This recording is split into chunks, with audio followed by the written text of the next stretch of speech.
All right, this little demonstration is going to be about different gluing methods. That's going to enable us to put things together like pieces of paper and collaging. It's going to allow us to eventually do some bookbinding. But I want to show you why these glues are used and what best practices are for these particular glues. So there are three different types of glues that we're going to work with today. I'm sure you've been using some of these materials before, but I want to show you why we'd want to use a particular glue for a particular surface. We have Sobo glue, which is a water-based glue. This is going to allow you to do paper and fabrics. It's one of the glues that we use for bookbinding, so it is on your list.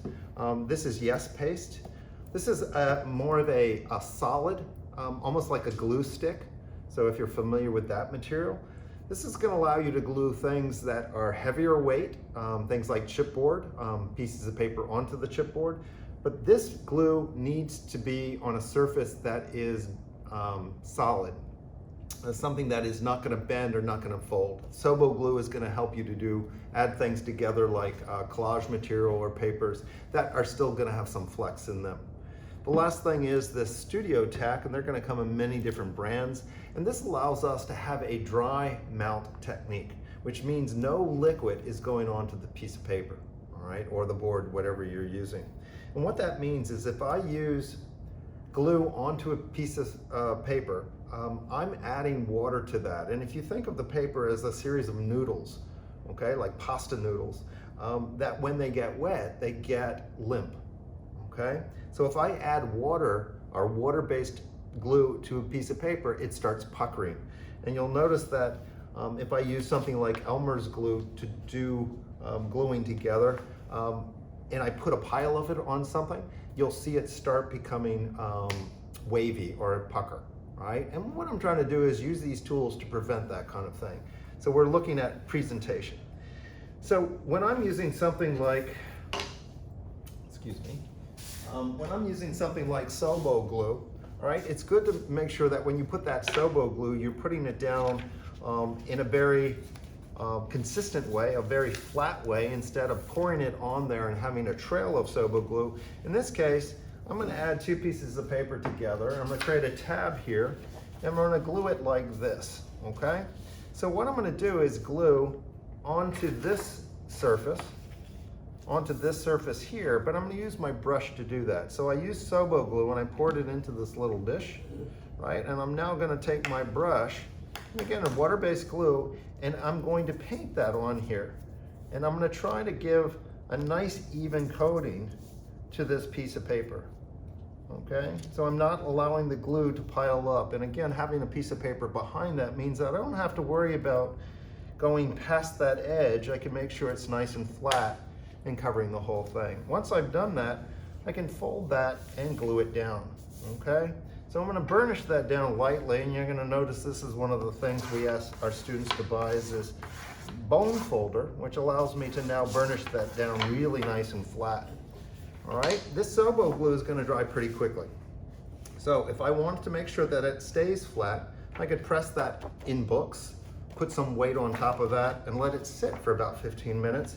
And you'll notice that it's going to be a nice tight bond, okay? So that is going to be very helpful to glue paper to paper, right? Nice flat surface. So when I'm doing collage work and I'm cutting small pieces of paper, this Sobo glue works pretty well. If you find the Sobo glue is getting too thick, you can add a little water to that and mix it into this dish, okay? The next thing that I want to show you is how to use the Yes Paste. I've taken some of the Yes Paste here. I've used a little trowel and put it onto a flat surface. In this case, it's a little piece of plexi. So again, I want to use this material. In this case, I'm going to glue this piece of paper to this surface. And I am going to take my brayer, in this case, this is something that we use in printmaking, but it will allow you to have a nice application of this Yes Paste.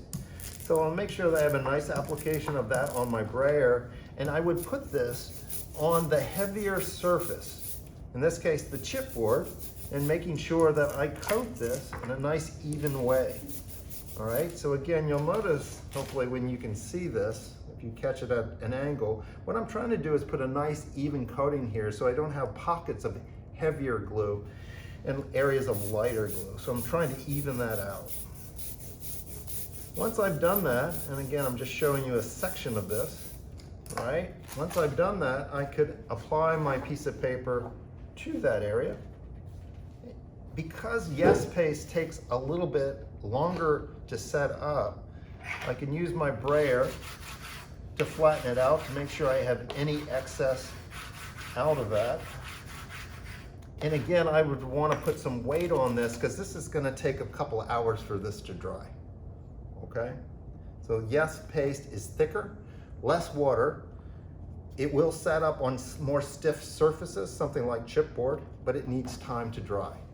Okay, so if I pulled this apart, right, it would give way right now, right? You'll notice that this Sobo glue, right, will be almost impossible to pull apart almost immediately, okay? All right, so the last thing, let me get this out of the way, is this Studio Tack.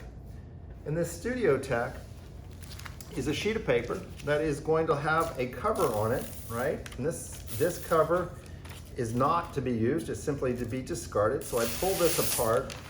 This is the side that has my adhesive on it, all right? I'm going to take the piece of paper that I want to glue, all right? Let's imagine this is my design that I want to, this is the design that I want to glue onto another piece of paper. Say I want to take a design and put it into my sketchbook. What I would do is I would take this, let me mark that down a little bit so you can see what I'm doing. I'll make a little bit smaller piece of paper here. So again, let's imagine I've cut this out a particular shape and I want to glue it into a collage. I can take this and put it on my Studio Tack or my Artist Tack. I can burnish that down, and what it's doing is using pressure to take the glue off of this sheet and put it on this one. So I should be able to now take this away, and this would have this dry adhesive on the back of this. So if I want to glue this onto this sheet of paper, right, I simply put it in place and I burnish that down.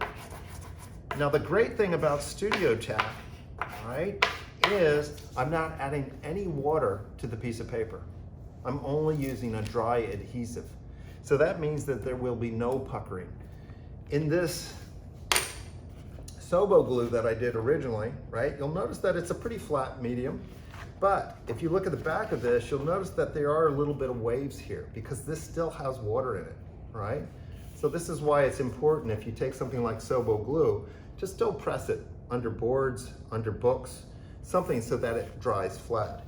This can be used basically without any puckering at all. All right, let's talk about cleanup now. I've used 3 different glues in this one little session, right? You probably will not have all 3 glues out at this point. What I would suggest, if you have Sobo glue out, right, what you're trying to do is take all that Sobo glue, all right, and if you have a lot left over, try to put it back in the bottle. It's a water-based glue. If it's getting thick, add a little bit of water to it and pour it back into the bottle that it came from. It shouldn't be a problem. The next thing that you'd want to do is make sure that you take this and the brush that you use to do that and clean it out with soap and water. Warm soap and water, not hot soap and water, all right? It is water-based. It won't be a problem as you clean it out of the brush, but you need to clean it out of the brush today or it will dry hard, okay? The other thing is when I get to the Yes Paste, the same thing that if I had excess Yes Paste on my area that I use for a brayer, all right? And this can be a piece of plastic, it could be a piece of chipboard, anything that you don't have to worry about. It will allow the glue to sort of sit there so that you can make it nice and flat. I can scrape that and put that back in my jar, all right? And the rest of this is also a water-based medium that with warm soap and water, I can clean that out of the materials, the brayer, a brush if I'm using that, or this little spatula type thing. All right, the last thing is the Studio Tack paper that you used. So I cut a little piece of paper here that I wanted to glue it onto this surface, all right? So that's what I have the adhesive now on the back of this one being pressed down onto this. So this sheet, right, where the glue was, I've only taken that space out of this sheet. So I take my cover sheet that was originally on my studio tack and I can put it right back on that, and that will save it so that I have it next time. So be methodical here, and that is to mark off somehow that that's the glued area, the area that you used before, so you can go on to the next area, okay? So that'll save you a little bit of paper as you're using this studio tack.